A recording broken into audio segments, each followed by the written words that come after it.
The diagnosis had been delivered in a windowless room under fluorescent lights that turned her skin the color of old paper, and Lydia Preston walked out into the night knowing she would tell no one, not her mother 3 states away, not her scattered friends who already thought her too private, too careful, too closed. The hospital district glowed pale blue and sterile behind her as she walked to the corner where the cab stand sat mostly empty, all except for the carriage, the actual honest-to-God, horse-drawn carriage that everyone talked about, but few had the patience to wait for. A restored brougham in glossy black lacquer, pulled by a gray mare whose coat seemed to catch the moonlight and hold it, and driven by a figure so still on the box seat that he might have been carved from marble. White hair fell past his shoulders, stark against the black of his coat, and even from 20 feet away Lydia could see the pallor of his skin, that particular bloodless white that marked him as other. Everyone knew what he was. Everyone pretended they didn't. She climbed in without asking the fare, without giving a destination, simply folding herself into the velvet interior that smelled of cedar and old leather and something she couldn't name, something like winter and metal and time. The door clicked shut with the weight of craftsmanship from another century, and she heard the soft shift of his weight above, the quiet word to the horse, and then they were moving through the empty streets with only the rhythmic clip of hooves on pavement. Lydia pressed her forehead against the cool glass and watched the city slide past, street lamps and closed shops and the occasional lit window where other people were living other lives, lives that hadn't just tilted sideways in a clinic room with pamphlets about treatment options and survival statistics. Her eyes burned, but she didn't cry. She never cried. The motion of the carriage rocked her like a Chuan cradle, gentle and hypnotic, and the exhaustion that had been building for weeks since the first symptoms, the first tests, the careful neutral voices of nurses who had seen this before, came down on her all at once. Her eyes closed. Just for a moment, she told herself. Just until they reached the next intersection where she could give him her address. She fell asleep to the sound of hooves and wheels and the vast quiet of the night. Above on the driver's box, Jareth Xanthe felt the exact moment she slipped under, felt it in the way all vampires could sense the subtle shift in a mortal's consciousness, the way breath deepened and pulse slowed and the bright chattering awareness dimmed to dreams. He had been driving for 3 hours every night for the past 70 years, this same route through the city's bones, and in all that time he had perfected the art of being invisible, of serving without speaking, of existing alongside humanity without ever truly touching it. It was safer that way. For everyone. He glanced back through the small window that separated driver from passenger and saw her curled against the far side, her dark hair falling across her face, one hand still clutching her purse as though even in sleep she held on to control. Young, perhaps mid-20s, with the kind of face that suggested she smiled rarely but beautifully. He had seen her type before. The ones who carried their burdens alone, who wore their competence like armor. She had not given him a destination.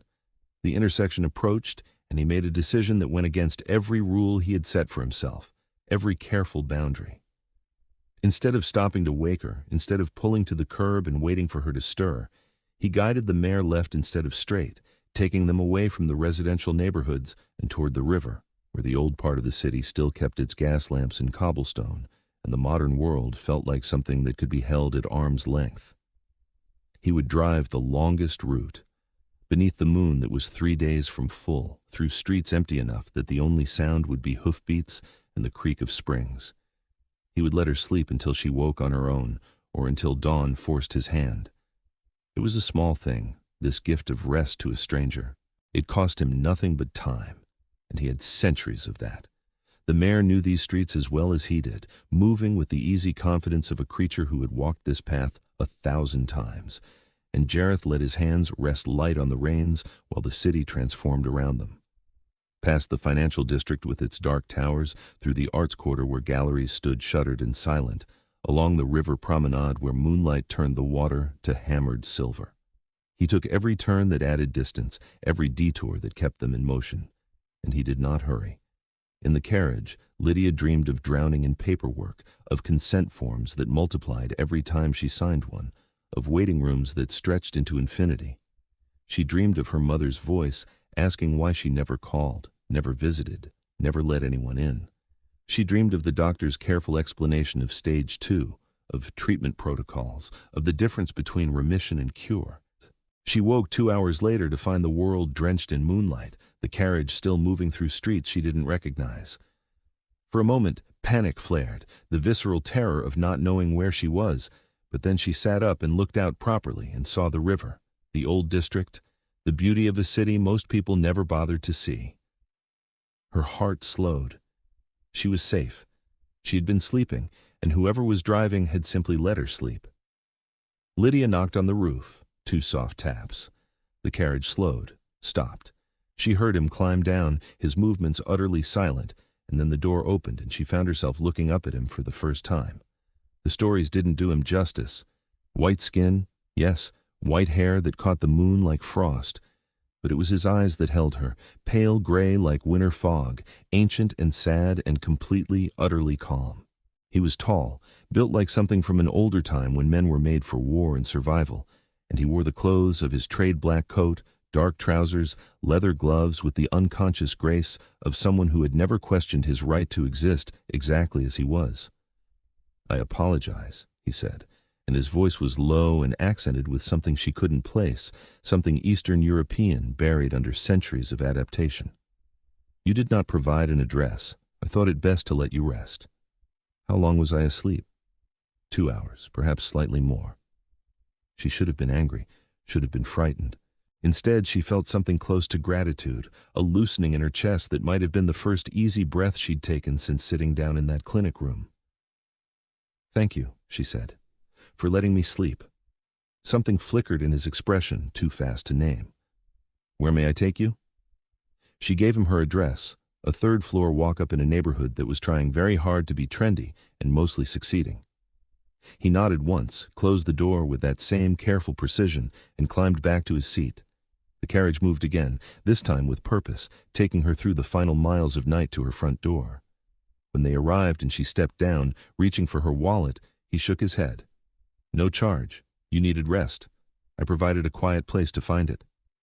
"I can pay," Lydia insisted, because she always paid her debts, always kept things even. "I am certain you can, but I ask nothing tonight." He looked at her with those winter eyes, and she had the distinct impression he was seeing more than she wanted him to, seeing past the careful composure to the fear underneath. "Sleep well, miss."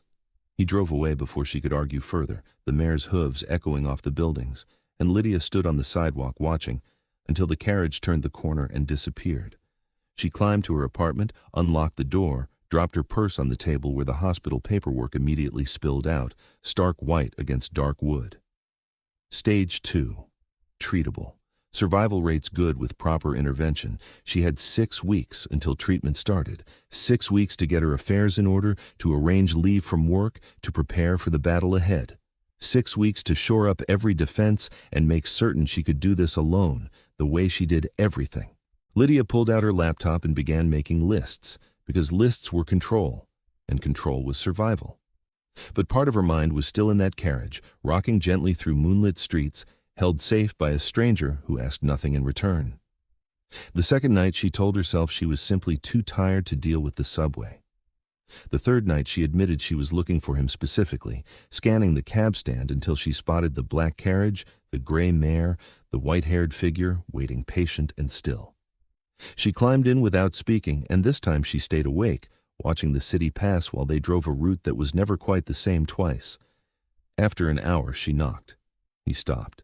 She opened the small window between them. "Can I ask you something?" He glanced back, one hand still on the reins. "You may ask." "Why do you do this? Drive a carriage in a world full of cars?" For a long moment she thought he wouldn't answer. Then, "It is slow enough that I can remember what it felt like to be human. Fast enough that I am still useful. It is a balance I find tolerable." "How long have you been doing this?" 70 years in this city. Before that, other cities, other carriages. Don't you get bored?" "I get many things, miss. Bored is not among them." He paused, and when he spoke again, his voice was softer, almost gentle. "You ask many questions for someone who rides in silence." "I'll stop if you want." "I did not say I wanted you to stop." She smiled despite herself, the first real smile in days. What's your name? Jareth Xanthe. Lydia Preston. She hesitated, then added, Thank you. For the other night. I needed that more than you know. You are welcome, Miss Preston. Where would you like to go tonight? She should have gone home, should have rested, prepared, done any of the 100 things on her lists. Instead, she said, Surprise me. He took her through the warehouse district where old brick buildings stood, converted to lofts and studios, past the botanical gardens where night-blooming flowers made the air sweet and strange, up to the overlook where the whole city spread below them like a carpet of lights. He drove slowly, never rushing, and when he finally brought her home, 3 hours had passed and she felt more settled than she had in weeks. It became a routine. Every few nights Lydia would find the carriage, and Jareth would drive her nowhere in particular, long, slow routes through the city's secret places while she sat in the velvet quiet and let herself simply exist without planning or fearing or fighting. Sometimes they talked through the window, brief exchanges about the city or the weather or nothing at all. Sometimes she rode in silence and he drove without comment. He never asked why she kept coming back, and she never explained. 2 weeks before treatment was scheduled to begin, she fell asleep again, exhausted from a day spent at the hospital for pre-treatment consultations, blood work, scans that required her to lie perfectly still while machines clicked and hummed around her. She woke to find the carriage stopped in a park she didn't recognize, Jareth standing by the door with a blanket draped over one arm. You were shivering, he said simply, handing it to her. She took it, wrapped it around her shoulders, and felt tears prick her eyes for the first time since the diagnosis. Why are you being so kind to me? He was quiet for a long moment, his face unreadable in the shadows. Because kindness is the only thing I have left to offer, Miss Preston, and you look like someone who has not been offered nearly enough of it. You don't know anything about me. I know you ride alone. I know you carry weight you will not share. I know you are fighting something, though I do not know what. He tilted his head, studying her with those ancient eyes. Am I wrong? She could have lied, should have lied. Instead, she heard herself saying, I'm sick. Cancer. They caught it early, but it's going to be a rough few months. The change in him was subtle but complete, a stillness that went beyond his usual quiet, as though something in him had frozen solid. I see. I'm telling you because you've been kind, and because I don't want to wake up one day and find you gone because I disappeared without explanation. Lydia pulled the blanket tighter. Treatment starts in 2 weeks. I'll probably be too wiped out to go anywhere for a while after that. You are doing this alone. It wasn't a question, but she answered anyway. Yes. Why? Because I don't want to be anyone's burden, because I can handle this myself, because it's easier than explaining or asking for help or watching people look at me like I'm already dying. The words came faster now, spilling out in a way they never had before. My mother would move here and smother me with good intentions. My friends would visit out of obligation, and I'd spend all my energy making them feel better about my situation. Alone is simpler. Jareth looked at her for a long time, and she had the impression he was choosing his words with great care. Simpler is not always wiser, Miss Preston. Maybe not. But it's what I can manage right now. He nodded slowly, accepting if not agreeing, and closed the carriage door. Then I will drive you home, and if you wish, when you are recovered enough to ride again, I will be here. That could be months. I have been driving these streets for 70 years. A few months more will not trouble me. She wanted to argue, to tell him not to wait, to release him from any imagined obligation. But the comfort of knowing he would be there, that this one small good thing might survive the ordeal ahead, was too precious to refuse. So she simply said, Thank you, Jareth. It was the first time she had used his given name, and she saw the way his shoulders shifted slightly, as though something in him had responded to the sound of it in her voice. Treatment began on a Tuesday in April, sterile rooms and IV lines and chemicals that tasted like metal, even though they never touched her tongue. Lydia scheduled everything for early morning so she would have the afternoons to sleep off the worst effects, and she told her office she was taking a leave for personal reasons, and she converted her guest room into a command center of pill organizers and medical supplies, and inspirational notes she immediately took down because they felt like lies. The first week was manageable, more exhausting than painful. The second week knocked her flat, nausea and weakness and a bone-deep fatigue that made climbing the stairs to her apartment feel like summiting a mountain. Her hair began to thin, then fall, and she shaved her head in the bathroom one night because she refused to watch it come out in clumps. In the mirror she looked like a stranger, all angles and shadows and eyes too large for her face. She did not go looking for the carriage. She could barely make it to the corner store. 6 weeks into treatment, on a night when she felt slightly more human than usual, Lydia pulled on a coat and walked the 8 blocks to the cab stand. It was past midnight and she had no business being out alone, weak as she was, but she needed to see something beautiful, something that wasn't hospital walls or her own 4 rooms. The carriage was there. Jareth was there, sitting on the driver's box reading a book by the light of the gas lamp, and when he saw her, he went absolutely still. She knew what she looked like. Gaunt, bald, moving like someone twice her age. But she climbed into the carriage and knocked on the roof, and after a moment she heard him put the book away and gather the reins. They drove in silence for 20 minutes before he stopped in the park where he had given her the blanket, that lifetime ago. The door opened and he stood there, his face carefully neutral, but his eyes showing everything his expression would not. "You should not be out alone," he said quietly. "Probably not. You should be resting." "I've been resting for 6 weeks. I needed to remember what the world looked like." Lydia managed a weak smile. "I needed to see you." Something in his chest constricted, a phantom pain where his heart had not beaten in 4 centuries. She looked so fragile, so breakable, and he had seen this before, had watched mortals he cared for waste away from illnesses he could not cure, back when he had still let himself care.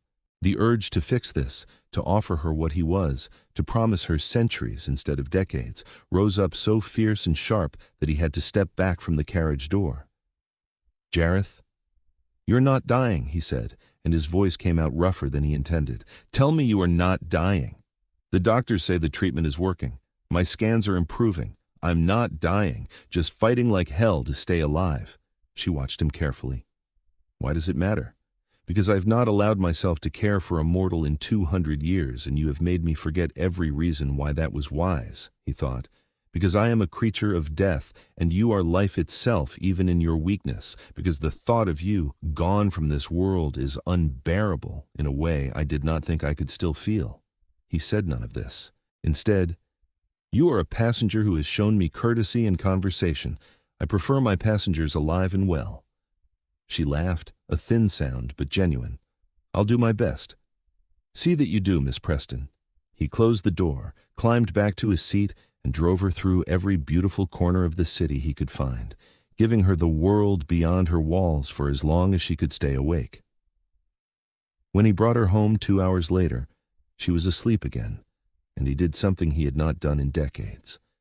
He climbed down, opened the carriage door, and lifted her into his arms. She weighed nothing, all bird bones and determination, and she didn't wake even when he carried her up 3 flights of stairs, even when he took the keys from her pocket and let them into her apartment. He laid her on the couch because the bedroom felt too intimate, covered her with the same blanket she had borrowed months ago and never returned, and left before she could wake and to ask questions he had no business answering. On the kitchen table, he left a note in handwriting from another century. "Rest, heal. I will be here when you are ready to ride again." Lydia found it in the morning, along with the blanket and the fading sense memory of being carried by someone impossibly strong and impossibly gentle.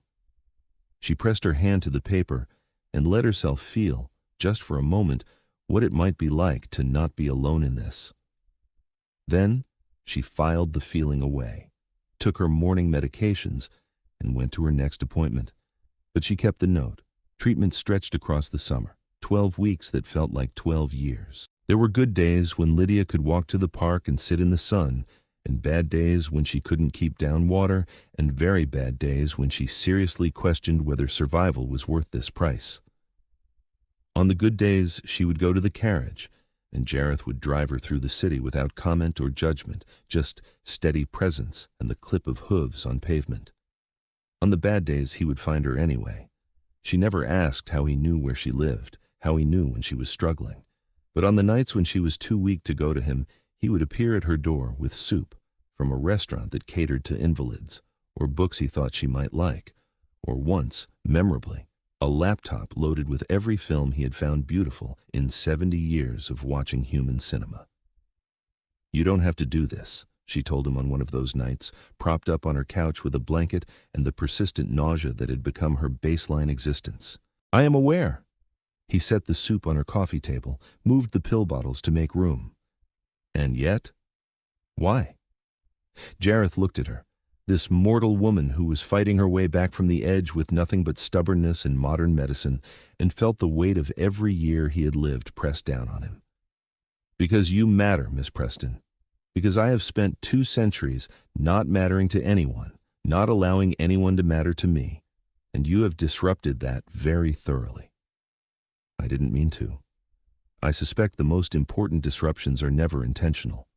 He sat in the chair across from her, maintaining the careful distance he always kept. "I lost someone once, long ago, to an illness I could not cure, could not fight, could not even understand. I was young, by vampire standards, and I had not yet learned that our strength means nothing against the things that prey on mortal flesh from within." Lydia set down her soup. "Who was it?" "My sister. Human, as I was once. She fell ill the year after I was turned, and I thought—" He stopped, gathered himself. "I thought I could save her. I offered her what I had become. She refused, said she would rather die human than live forever as something else. And so she did. I'm sorry. It was 300 years ago. But I have not forgotten the helplessness of watching someone fade when you would give anything, everything, to make them whole." His eyes met hers, gray as winter dawn. "You remind me of her, the same stubborn independence, the same refusal to be saved. I'm not refusing to be saved, Jareth. I'm accepting help from doctors, from medicine, from science. I'm just not asking humans to put their lives on hold for my crisis." She hesitated. "And I wouldn't ask you to turn me, if that's what you're worried about. It is not my worry. It is my law. I do not turn humans without clear consent and full understanding, and I do not offer it to those who are ill or desperate or seeking escape from mortality's hardships." His voice was absolutely firm. "To do so would be to prey on vulnerability, and I am many things, Miss Preston, but I am not a predator of the weak." "Good," Lydia said softly, "because I don't want to be a vampire. I want to be a healthy human. I want to beat this thing and live my life, and maybe, if I'm very lucky, have a future that includes more than hospital visits and scan results. Then that is what I hope for you. Even though I'll age and you won't, even though I'll have maybe 50 or 60 years if I'm fortunate, and you'll have eternity." Jareth was quiet for a long moment. "I have had eternity, Miss Preston. It is not the gift one might imagine. 50 years with you would be worth more than centuries alone." The words hung in the air between them, too honest, too raw. Lydia felt her heart kick against her ribs, a sensation she had almost forgotten in the numbness of treatment. "Jareth, eat your soup," he said, retreating into formality. "You need your strength." She wanted to push, to ask what he meant, to examine the implications of a vampire who drove a carriage and brought her soup and looked at her like she was something precious. But she was too tired, and he was already standing, already moving toward the door. "I'll see you tomorrow," he said, and he was gone before she could answer. Lydia ate her soup and thought about eternity and mortality and the way his eyes had looked when he talked about his sister. She thought about the careful distance he kept, the way he never touched her unless absolutely necessary, the formality he used like armor. She thought about how she had somehow fallen in love with a 400-year-old vampire who drove a carriage and asked for nothing and gave everything. And she thought about how desperately she wanted to live long enough to see where this could go. The final treatment session came in late August, the city sweltering in the grip of a heat wave that made Lydia grateful for the hospital's aggressive air conditioning. She sat in the infusion chair for the last time and watched the chemicals drip into her vein and felt the strange mix of relief and terror that came with finishing. Relief that the ordeal was over. Terror that now came the waiting, the scans, the uncertainty of whether it had worked. Her oncologist was optimistic. The tumors had shrunk dramatically, blood work was good, all signs pointed toward remission. But the official confirmation wouldn't come for another month after the final scans and pathology reports and consultations. Lydia walked out of the hospital into the brutal heat and made it 2 blocks before her legs gave out. She sat down hard on a bench, head spinning, and pulled out her phone. She could call a regular car service. Should call a regular car service. But her fingers dialed the number written on a card she had been carrying for months, a number Jareth had given her with strict instructions to use only if she truly needed him. He answered on the first ring. Miss Preston. I'm done. Treatment's over. I'm sitting on a bench at 5th and Morrison, and I don't think I can walk home. Stay where you are. The carriage appeared 15 minutes later, Jareth driving the mare harder than she had ever seen, and when he pulled up to the curb and climbed down, his face was tight with concern. He opened the carriage door, helped her in with hands that shook very slightly, and she realized with a start that he had been afraid, truly, deeply afraid. I'm okay, she said as he settled her into the seat. Just tired. It's done, Jareth. Treatment's done. His hand covered hers for just a moment, cool skin against her fevered warmth, and then he was pulling back, climbing to his seat. Where do you want to go? Drive the long way home, beneath the moon, like that first night. There is no moon tonight, Miss Preston. It is only 4 in the afternoon. Then drive until there is. She saw his shoulders shift, that small tell that meant he was smiling even though she couldn't see his face. As you wish. He drove her through the city's bones, through every neighborhood and park and hidden corner, and as the sun set and the sky went purple and the first stars began to appear, Lydia felt something in her chest loosen and expand. She had survived. She was still here. And somewhere in the battle she had found this strange, impossible connection with a vampire who asked for nothing and gave her everything that mattered. When the moon finally rose, 3/4 full and bright as silver, Jareth brought the carriage to a stop at the overlook where the whole city spread below them. He climbed down, opened the door, and for the first time in all their months together, he offered her his hand. She took it. Let him help her down. Stood beside him looking out at the lights and the moon and the vast quiet of the night. What happens now? She asked. You heal. You rest. You wait for your scans and pray they bring good news. And us? What happens with us? Jareth turned to look at her. This mortal woman who had crashed into his careful existence and refused to leave, who had made him feel things he had sworn never to feel again. That depends on what you want, Miss Preston. I want you to call me Lydia. Lydia. Her name on his lips was a revelation, soft and careful and perfect. I want to keep riding in your carriage. I want to keep talking to you. I want to see where this goes, however much time I have. She looked up at him, this ancient, beautiful creature who had held her together through the worst months of her life. I want you, Jareth, if you'll have me. Even though I'm mortal and I'm probably going to have medical issues for the rest of my life and I can't give you forever. Forever is overrated, he said quietly. I have had forever. What I have not had in 300 years is someone who sees me as anything other than a monster or a curiosity or a service provider. What I have not had is someone who matters. And I matter? Desperately. He lifted one hand, cupped her face with a gentleness that belied his strength. You terrify me, Lydia Preston, because I have not cared this much since I lost my sister and I had convinced myself I never would again. Because you are fragile and mortal, and I am neither. And every moment with you is a reminder that you will age, and I will not. But I find I do not care about the complications. I only care that you are here, and alive, and looking at me as though I am worth loving. You are, she said, and kissed him. It was gentle, that first kiss, careful in the way of two people who had both been careful for too long. His lips were cool against hers, but he kissed her like she was something infinitely precious, like she might break if he held too tight. When they pulled apart, he rested his forehead against hers, eyes closed, and she felt him shaking. "I do not know how to do this," he whispered. "How to love someone mortal, how to make this work." "Neither do I, but I'd like to try." "What if the scans are bad? What if the cancer comes back? Then we fight it again, together, this time. And if I cannot save you?" "I'm not asking you to save me, Jareth. I'm asking you to be with me. There's a difference." She pulled back enough to see his face. "I don't need you to fix this or cure me or offer me immortality.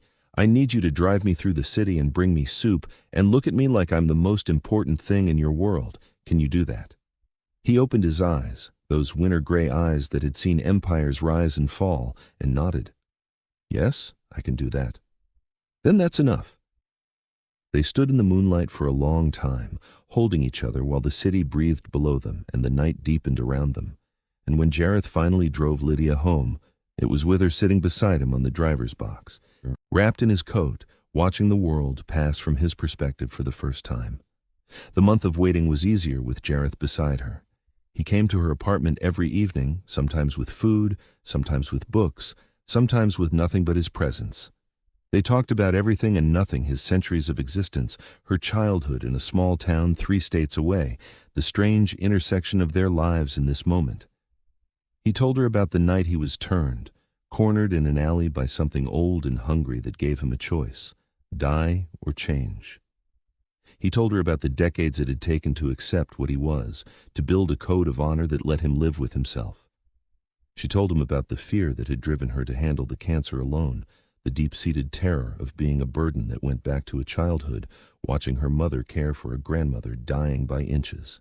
She told him about the walls she had built to keep people out and how he had somehow slipped past every single one. "I think it's because you never pushed," she said one night, curled against him on the couch while rain drummed on the windows. "You just offered, and let me take what I needed." "I learned long ago that the only way to truly help someone is to respect their autonomy," Jareth said, his fingers running through her hair, still short, still growing back. "To do otherwise, even with the best intentions, is a form of control." "Is that why you wouldn't offer to turn me?" "Partly. Also because you did not want it, and I would never force that choice on anyone." He was quiet for a moment. "And because turning you to save you from an illness would not save you at all. It would simply trade one set of complications for another. Vampirism is not a cure, Lydia. It is a transformation with its own costs."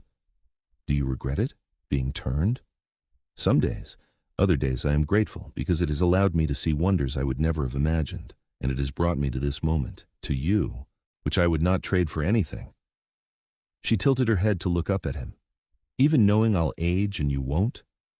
Even knowing that, I will love you at 30 and 40 and 70 and 90, Lydia, for however many years you have. And when I'm gone?" His arms tightened around her. "Then I will grieve, and I will remember, and I will be grateful I had you at all."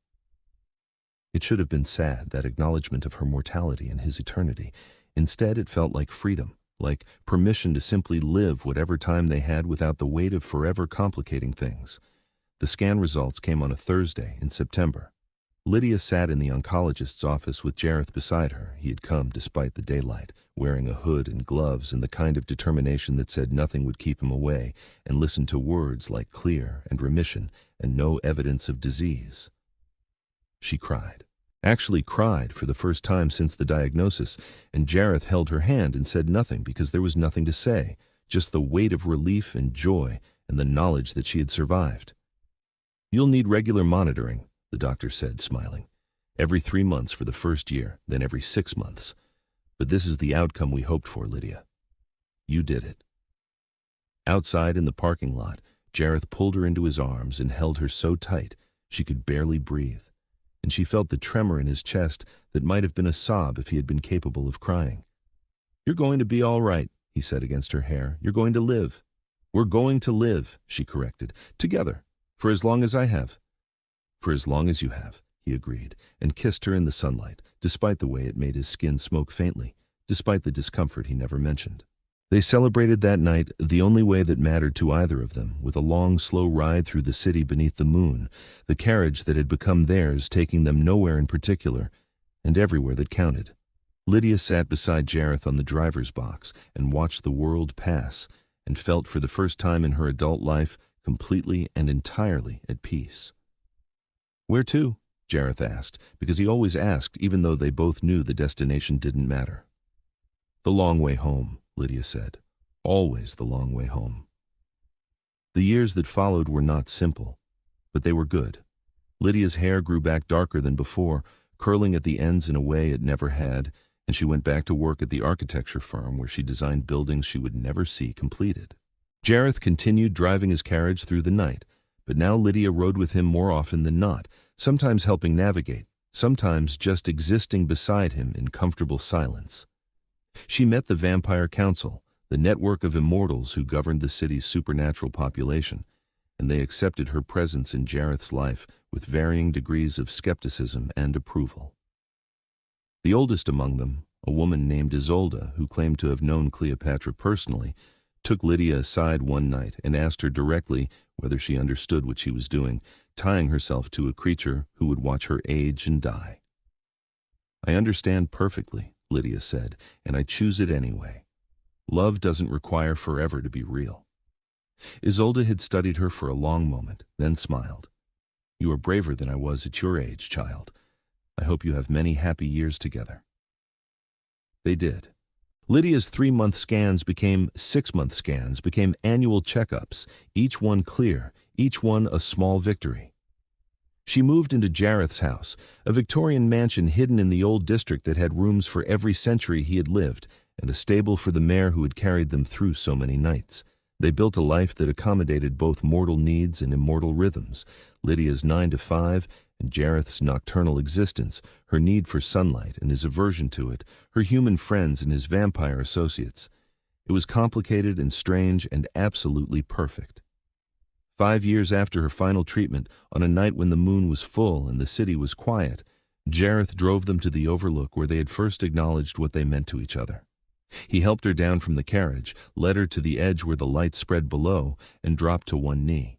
"I have no right to ask this," he said, holding a ring that had belonged to his mother 400 years ago.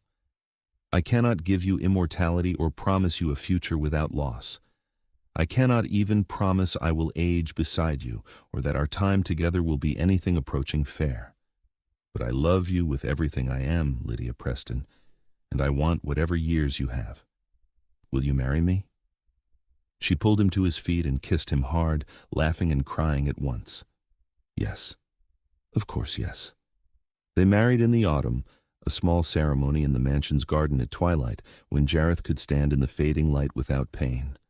Lydia wore ivory silk and carried night-blooming jasmine, and Jareth wore black velvet from another century and looked at her like she had hung the stars. Her mother came, finally understanding why her daughter had been so private, so careful, and gave her blessing with tears in her eyes. The Vampire Council attended, Isolde serving as witness, and when the officiant pronounced them married, Jareth kissed his wife as the first stars appeared overhead. "I love you," Lydia whispered against his lips, "for however long we have."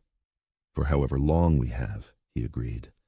The years continued to unfold, fast and slow and bittersweet. Lydia turned 30, then 35, and Jareth remained exactly as he was, unchanging and eternal. She saw the first threads of silver in her hair and watched him notice them with something like sorrow in his eyes. But he said nothing, just loved her exactly as he always had. When she was 38, Lydia came to him with news she had not dared hope, for she was pregnant. The doctors had warned that treatment might affect her fertility, but here she was, carrying a child who was half mortal and half something else entirely, because vampire genetics were strange and unpredictable, and no one was quite sure what would happen. Jareth was terrified, held her hand through every appointment, every test, every moment of uncertainty. But when their son was born healthy, squalling, perfectly human, except for the unusual paleness of his skin, Jareth wept blood-tinged tears and held him with shaking hands and whispered promises in a language dead for 1,000 years. They named him Grigor, after Jareth's father. He grew quickly, smart and curious, and completely unafraid of his father's nature. At 2 years old, he would demand carriage rides in the middle of the night, perched on Jareth's lap while the mare walked lazy circles through the park. At 4, he announced he wanted to drive the carriage himself, which Jareth promised he could do when he was tall enough to see over the dashboard. When Grigor was 3, Lydia gave birth to a daughter. Xanthe came into the world screaming, fierce and determined from her first breath, and she had Lydia's dark hair and Jareth's gray eyes and a will of iron that promised she would never let the world tell her what she could be. 2 miracles, Jareth said, holding his daughter while his son climbed into Lydia's hospital bed to meet his sister. I did not think I would ever have even one. 3, Lydia corrected, taking his free hand. You have me too. You most of all. They raised their children in the mansion with the stable, in a life that straddled mortal and immortal worlds. Lydia taught them about humanity, about art and architecture, and the importance of building things that would outlast you. Jareth taught them about honor, about the weight of immortality, about treating all life as precious because it was so brief. Grigor grew up gentle and thoughtful, fascinated by history and his father's stories. Xanthe grew up bold and passionate, determined to experience everything the world had to offer as fast as possible. Neither showed signs of vampirism, though the council watched carefully. It seemed they were mortal, or mortal enough, destined for human lifespans. Jareth grieved this privately, knowing he would outlive his children as well as his wife, but he never let them see. He simply loved them fiercely, gave them everything he could, and tried not to think about the centuries stretching ahead without them. Lydia saw it anyway, knew what it cost him. One night when the children were asleep and they were alone, she asked him if he regretted it marrying her, having a mortal family, choosing love that came with an expiration date. Never, he said fiercely, not for a single moment. You have given me more joy in these 15 years than I had in the 300 before I met you. Whatever comes after, I will have had this, had you, had them, had a family and a life worth living. That is worth any amount of grief. I wish I could stay with you forever. I wish that too. But I will take what we have, Lydia, and I will treasure every moment. That is enough. She kissed him, soft and deep, and tried to memorize the feel of him, the taste of him, the way he held her like she was the center of his world, because she would age and he would not, and someday the difference would be too vast to ignore. But tonight they were here, together, and that was everything. The children grew. Grigor developed his mother's eye for design and his father's patience, spending hours sketching buildings that merged historical and modern styles. Xanthe discovered a love for music, filling the mansion with piano melodies and songs in languages both dead and living. They knew what their father was, what it meant, and they loved him anyway, with the easy acceptance of children who had never known any different. When Lydia was 45, the cancer came back. Different location this time, caught early again, treatable again, but the fear was just as sharp as it had been the first time. She sat in the oncologist's office with Jareth beside her and listened to the treatment plan and felt the bottom drop out of her world. We've done this before, Jareth said that night, holding her while she cried. You survived it before. You will survive it again. What if I don't? What if this is the time it wins? Then we fight anyway. Together. He pulled back to look at her, his face fierce with determination. I will be here for every treatment, every bad day, every moment you need me. You will not do this alone. The sun. I will manage the sun. I will wrap myself in every protection, endure any discomfort. You matter more than my comfort, Lydia. You have always mattered more. She wanted to argue, to tell him not to hurt himself for her, but she was too tired and too scared. So she just held him and let him be strong when she couldn't be. The second round of treatment was harder than the first, partly because she was older, partly because her body remembered the poison and fought it from the start. But she had Jareth, who came to every appointment despite the daylight, swathed in protective gear that made him look like a figure from a science fiction film. She had Grigor and Xanthe, who did their homework in hospital waiting rooms and brought her drawings and songs to brighten the sterile hours. She had her mother, who finally moved closer and helped with the children when Lydia was too weak to function, and she had the carriage. On the nights when she was strong enough, Jareth would bundle her up and drive her through the city beneath the moon, the same routes they had traveled that first night a lifetime ago.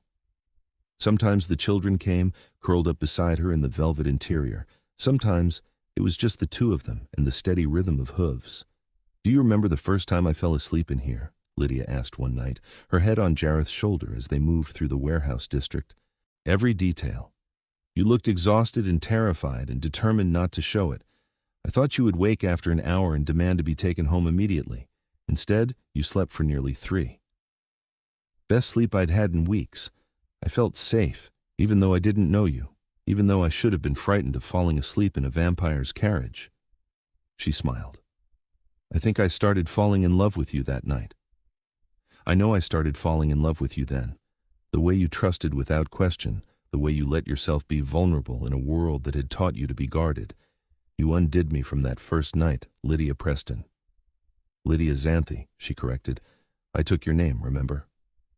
How could I forget? It was the proudest moment of my existence, seeing you claim my name, my life, as yours. She kissed him gently, tasting moonlight and eternity and the bittersweet knowledge that this might be the last time, or there might be 100 more times, and there was no way to know which. I love you, Jareth Xanthe. Thank you for giving me the long way home. Always, he whispered, for as long as you'll have me. The treatment worked, slowly, painfully, but it worked. By summer, Lydia was in remission again, weak but alive, and the doctors talked about maintenance therapy and continued monitoring and the small miracles of modern medicine. Jareth carried her up the mansion steps the day she came home for good, set her on the couch, and gathered their children close while they all cried with relief. You're going to be okay, Grigor said, his voice breaking in the way of teenage boys trying not to cry. I'm going to be okay, Lydia agreed, pulling him and Sanda into a fierce hug. We're all going to be okay. And they were. The years continued, softer now, more precious. Lydia retired from architecture to spend more time with her family, with Jareth, with the life they had built. Grigor went to university to study historical preservation, Sanda to a conservatory for music, and the mansion felt too quiet without them, even though they visited often. Jareth still drove his carriage through the city every night, but now it was just for them, just for the pleasure of moving through the world together. Sometimes they would pick up passengers who flagged them down, lonely people or lost people or people who just needed a safe place to exist for a while. Jareth never charged them, never asked questions. He simply drove the long way to wherever they needed to go, offering the same gift he had given Lydia so many years ago. You're still saving people, she told him one night as they watched a young woman climb out, looking more settled than she had when she climbed in. I am giving them what I can, Jareth corrected. A quiet space, a gentle journey. It is a small thing. It's everything to them. It was everything to me. He turned to look at her, his wife of 20 years, mother of his children, the woman who had taught him how to love in a way he had thought lost forever. She had aged, lines at her eyes and mouth, silver threading through her dark hair, but to him she was more beautiful than the night they met. Every year, every mark of time was precious because it meant she was still here, still alive, still his. You are everything to me, he said. You and our children. You have made my existence mean something again. It always meant something, Jareth. You just couldn't see it. Perhaps, but you taught me how to see it, how to find joy in small moments, how to live instead of simply existing. He took her hand, kissed her knuckles with old-world courtesy. Thank you, Lydia, for falling asleep in my carriage, for trusting me, for loving me despite everything I am and everything I cannot be. Thank you for taking the long way home, she said, for giving me time to rest when I needed it most, for seeing me when I was trying so hard to be invisible. They sat together on the driver's box and watched the moon rise over the city they had crossed together 1,000 times, and they did not speak of the years ahead or the inevitable end. They simply existed in this moment, this perfect moment, and let it be enough. Grigor, married at 28, a sweet-natured historian named Elena, who loved his quiet intensity and his deep connection to the past. They gave Lydia and Jareth 3 grandchildren who called him Grandfather Knight and begged for carriage rides through the dark. Sanda married at 30, a fiery pianist named Marcus who matched her passion and challenged her to be bolder, braver, more fully herself. They had 2 children who inherited their mother's musical gift and their grandfather's silver eyes. The mansion filled with life again, with holiday gatherings and birthday parties and the beautiful chaos of family. Jareth watched his children become parents and marveled at the strange miracle of it, this mortal legacy that would continue long after Lydia was gone, carrying pieces of her forward into time. On Lydia's 60th birthday, Jareth drove her to the overlook where they had been engaged, where they had shared so many pivotal moments. The city glowed below them, changed and changing, but the moon was the same as it had always been, and the carriage was the same, and they were still together despite everything that should have separated them. 60 years old, Lydia said, looking at her reflection in the carriage window. I'm getting old, Jareth. You are growing more distinguished. There is a difference. You're sweet, but I have eyes. I'm 60, and you still look like you're in your 30s. People are going to start asking questions. Let them ask. I have never been ashamed to love you, Lydia, at any age. She turned to look at him, this vampire who had loved her through sickness and health, through aging and fear and all the complications of a mortal life. Do you ever regret it? That I didn't let you turn me? We could have had forever. I regret nothing. You made the choice that was right for you, and I have respected it every day since. He cupped her face gently. I would not trade these 40 years of loving you as you are for an eternity with someone who had been changed against their truest wishes. You are perfect exactly as you are, Lydia. Mortal, aging, beautifully, perfectly human. I love you. She whispered. And I love you. For whatever time remains. Time moved faster as she aged, or perhaps she was simply more aware of its passage. Lydia's 65th birthday, her 70th, each one a victory and a reminder. The cancer tried to come back twice more, but they caught it early both times, treated it aggressively, and she survived. Her body slowed, joints aching in cold weather, breath coming shorter on the stairs, but her mind stayed sharp and her heart stayed full. Jareth cared for her with the same devotion he had shown from the beginning, accommodating her needs without ever making her feel diminished. When she needed a cane, he carved her one from ashwood with a silver handle. When she needed help with the stairs, he carried her without comment. When she needed to sleep more and move less, he rearranged their life to bring the world to her instead of taking her to the world. The carriage rides continued, slower now, gentler, but no less precious. Sometimes she would fall asleep during the journey, the way she had that very first night, and Jareth would drive the longest route beneath the moon, giving her the gift of rest in motion.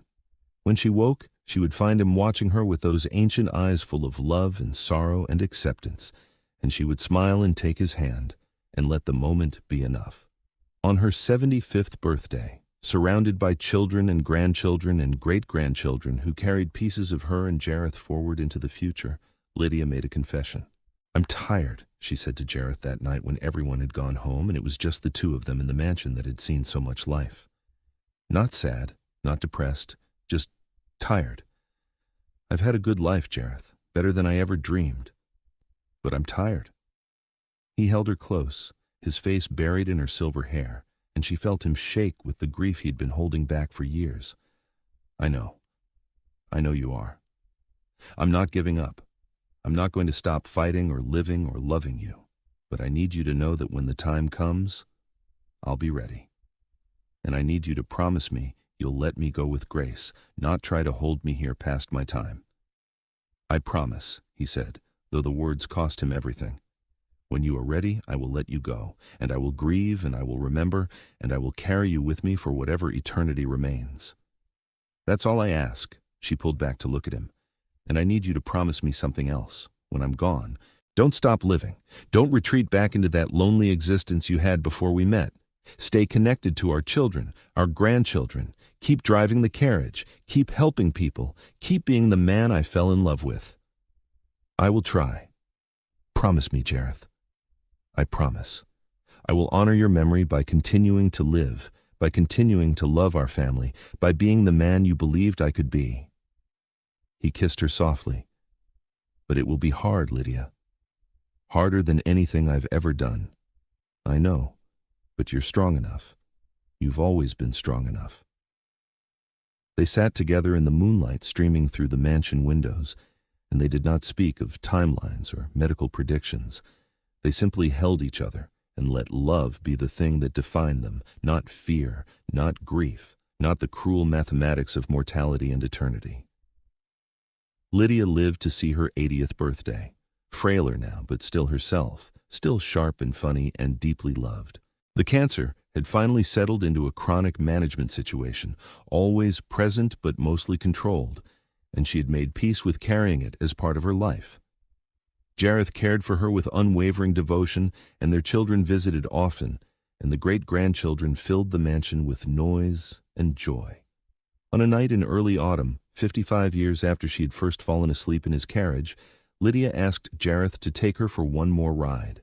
He wrapped her in blankets, carried her down to where the carriage waited, and settled her in the seat where she had spent so many precious hours. The mare was different now, the third or fourth to bear the name and the duty, but the carriage was the same, lovingly maintained across decades. Jareth climbed to the driver's box and guided them out into the night.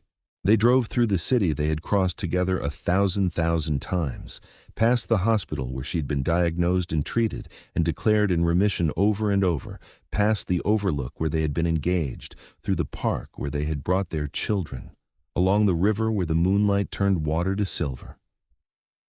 Jareth took every turn that added distance, every detour that kept them in motion, driving the longest route beneath the moon the way he had that very first night. In the carriage, warm and comfortable and utterly at peace, Lydia watched the world slide past and felt grateful for all of it. The fear and the fighting, the love and the living, every complicated, beautiful moment. She thought about the girl she had been, so determined to handle everything alone, and she smiled at how wrong she had been, how much richer life was when you let someone in. Her eyes grew heavy. She let them close, knowing Jareth would keep her safe, would drive until she woke or until dawn forced his hand. Knowing that whatever came next, they had loved each other well and truly, had built a family and a life worth every moment of joy and pain. Lydia fell asleep to the rhythm of hooves and wheels and the vast quiet of the night, held safe in the carriage that had become their shared heart, and she smiled. Jareth felt the moment her consciousness shifted, the way he always did, and his hands tightened on the reins. He kept driving, taking her through every beautiful corner of the city, giving her the world one last time.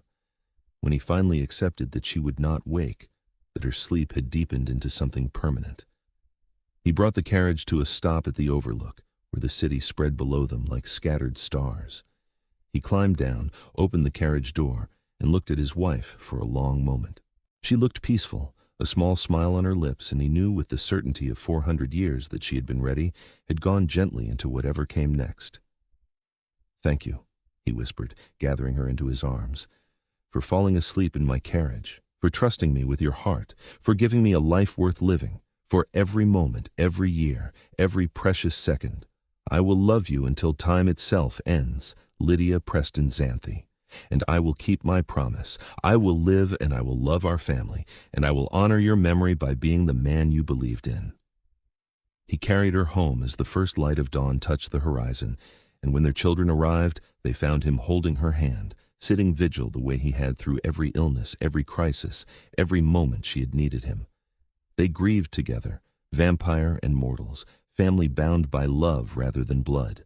And when the time came to say goodbye, they celebrated Lydia's life with music and stories and the kind of joy she would have wanted, remembering the woman who had taught a lonely vampire how to love again. Jareth kept his promise. He stayed connected to his children and grandchildren, drove his carriage through the city's nights, helped lonely strangers find their way home.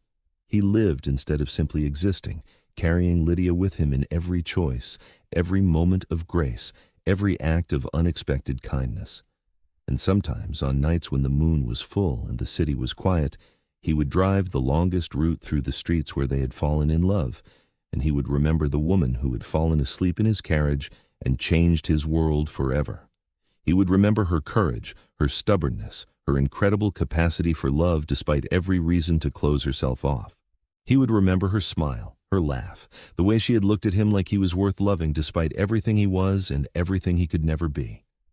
And he would be grateful, desperately grateful, that she had chosen to fall asleep that first night, that he had chosen to drive the long way home beneath the moon, that their lives had intersected in that perfect moment and built something beautiful from the connection.